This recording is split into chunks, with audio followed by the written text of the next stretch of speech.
السلام علیکم، میں ہوں منیب عباس اور آپ دیکھ رہے ہیں سٹوریز 2.0۔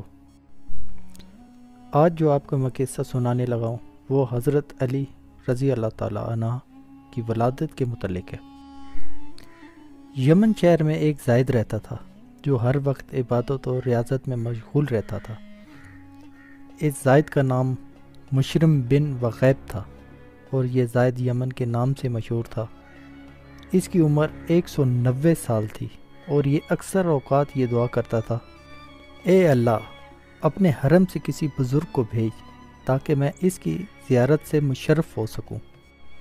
اس کی دعا قبول ہوئی اور جناب ابو طالب تجارت کی غرض سے یمن پہنچے اور زاہد سے ملاقات ہوئی۔ زاہد نے جب آپ کو دیکھا تو انتہائی تعظیم سے پیش آیا اور پوچھا، آپ کہاں کے رہنے والے ہیں؟ جناب ابو طالب نے فرمایا، میں تہامہ کا رہنے والا ہوں۔ اس نے پوچھا، کون سا تہامہ؟ جناب ابو طالب نے جواب دیا کہ مکہ مکرمہ۔ زاہد نے پوچھا، آپ کس قبیلے سے ہیں؟ جناب ابو طالب نے جواب دیا کہ میرا تعلق بنی ہاشم بن عبد المناف سے ہے۔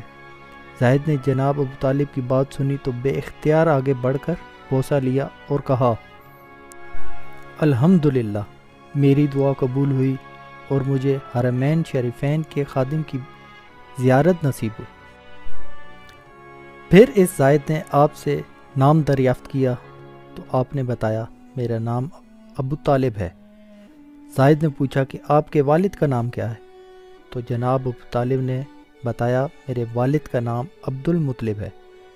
زاہد نے جب حضرت عبد المطلب کا نام سنا تو بے اختیار اس کے منہ سے نکلا، میں نے الہامی کتابوں سے پڑھا ہے کہ جناب عبد المطلب کے 2 پوتے ہوں گے، جن میں سے ایک نبی ہوگا اور دوسرا ولی اللہ ہوگا، اور ان کا جو پوتا نبی ہوگا ان کے والد کا نام عبداللہ رضی اللہ تعالی عنہ ہوگا، اور جو ولی ہوگا اس کے والد کا نام ابو طالب ہوگا۔ جب نبی 30 برس کے ہو جائیں گے اس وقت اللہ کا یہ ولی پیدا ہوگا۔ اور اے ابو طالب، وہ نبی پیدا ہو چکے ہیں یا نہیں؟ جناب ابو طالب نے کہا، میرے بھائی عبداللہ رضی اللہ تعالی عنہ کا بیٹا محمد صلی اللہ علیہ وآلہ وسلم پیدا ہو گیا ہے اور وہ اس وقت تقریباً 29 برس کا ہے۔ اس زاہد نے کہا، آپ جب واپس جائیں تو انہیں میرا سلام کہیں اور کہیں میں ان کو دوست رکھتا ہوں۔ جب وہ نبی اس دنیا سے پردہ فرما جائیں گے تو پھر آپ کے بیٹے کی ولادت ظاہر ہوگی۔ جناب ابو طالب نے اس زاہد کی بات سن کر فرمایا کہ میں اس حقیقت کو کیسے جان سکتا ہوں؟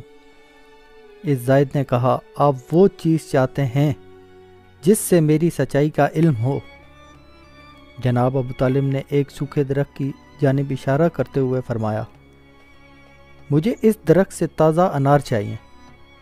اس زاہد نے دعا کے لیے ہاتھ اٹھائے اور بارگاہ خداوندی میں عرض کیا کہ اے اللہ، میں نے نبی اور ولی کی تعریف کی، ان کے صدقے مجھے تازہ انار عطا فرما۔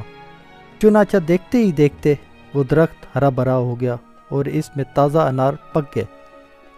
جناب ابو طالب نے وہ انار کھایا اور اس زاہد کا شکریہ ادا کرتے ہوئے واپس مکہ مکرمہ روانہ ہو گئے۔